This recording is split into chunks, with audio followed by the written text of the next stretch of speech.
우리에게 찾아와 은혜를 베푸시는 하나님께 나아가고 있습니까?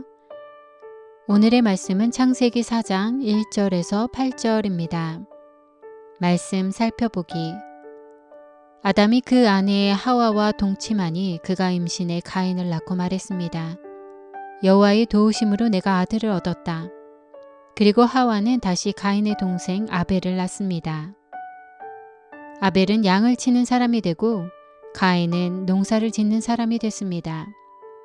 세월이 흐른 후 가인은 땅에서 난 것을 여호와께 제물로 가져오고 아벨은 자기 양떼의 첫 새끼들과 양떼의 기름을 제물로 가져왔습니다.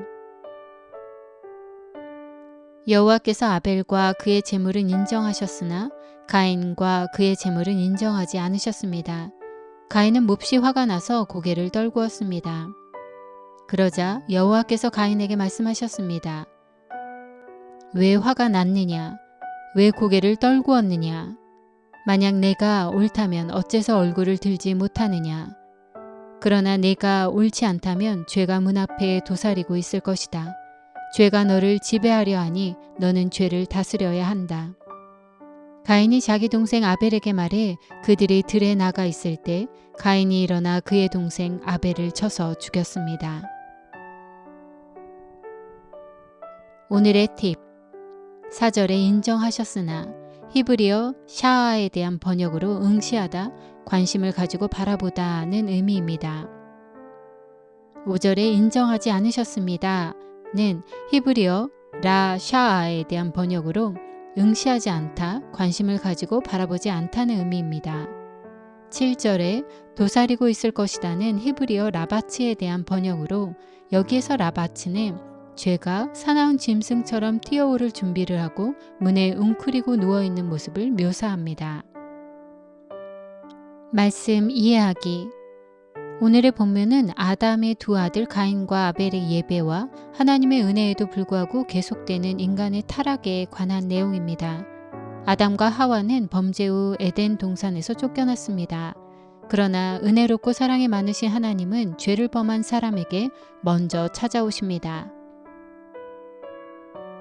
그리고 인간을 창조하실 때 자식을 많이 낳고 번성해 땅에 가득하고 땅을 정복하라 라고 복을 주셨던 약속대로 가인과 아벨을 태어나게 하십니다. 그리고 동산을 일구고 지키는 복을 주셨던 약속대로 가인이 농사짓는 사람이 되어 땅에서 소산을 얻습니다. 그리고 예배도 드려집니다. 하나님과의 친밀감도 회복된 것입니다.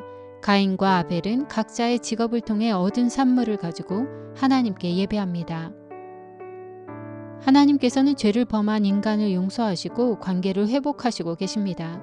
그러나 하나님은 아벨과 그의 제물은 인정하셨으나 가인과 그의 제물은 인정하지 않으셨습니다.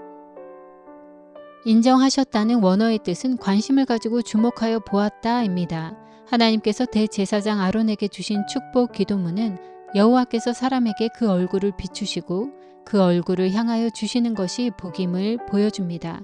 그러므로 하나님께서 아벨과 그의 제물에 관심을 가지고 주목하여 보신 것은 하나님의 복이 아벨에게 주어진 것입니다. 그러나 하나님은 가인과 그의 제물은 외면하셨습니다. 그러자 가인은 고개를 떨구었습니다.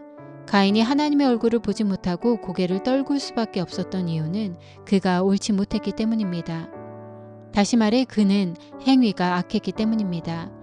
그의 계속된 범죄로 인해 죄가 그를 지배하려고 문 앞에 도사리고 있습니다. 하나님은 그가 죄를 깨닫고 돌이킬 수 있도록 그의 예배를 인정하지 않으신 것입니다. 그리고 고개를 떨군 가인을 찾아와 죄가 너를 지배하려 하니 너는 죄를 다스려야 한다 하고 문제 해결 방법을 제시하십니다. 그러나 죄를 깨닫고 죄에서 돌이키도록 하는 하나님의 은혜에도 불구하고 행위가 악했던 가인은 행위가 의로운 동생 아벨을 살해합니다. 하나님의 회복하시는 은혜에도 인간은 계속 죄를 범하고 죄의 종이 되어 죄를 향해 달려간 것입니다. 그리스도인은 가인처럼 행하면 안 됩니다. 사랑의 하나님께서 은혜를 베푸시며 찾아오실 때 우리의 마땅한 반응은 죄를 깨달아 그것을 단호하게 버리고 하나님의 은혜 안으로 기꺼이 들어가는 것입니다. 하나님의 은혜로 죄의 종에서 의로운 하나님의 종으로 변화되어야 합니다. 그러기 위해 성령께서 깨닫게 하시는 죄가 있다면 그 죄를 인정하고 자백해야 합니다. 그리고 그분이 기뻐하시는 일을 적극적으로 행하는 그분의 의로운 도구가 되어 죄를 다스려야 합니다. 말씀 따라 살아가기. 우리에게 찾아와 은혜를 베푸시는 하나님께 나아가기 위해 당신이 자백하고 버려야 하는 죄는 무엇이 있습니까? 의로운 하나님의 종으로서 당신이 기꺼이 행해야 하는 일은 무엇이 있습니까? 말씀대로 기도하기. 세상 사람들이 그들에게 찾아오시고 용서하시는 하나님의 은혜를 깨닫고 하나님께 나아오도록 함께 기도합시다. 죄인들에게 복음을 전하는 복음 전도자들을 위해 함께 기도합시다.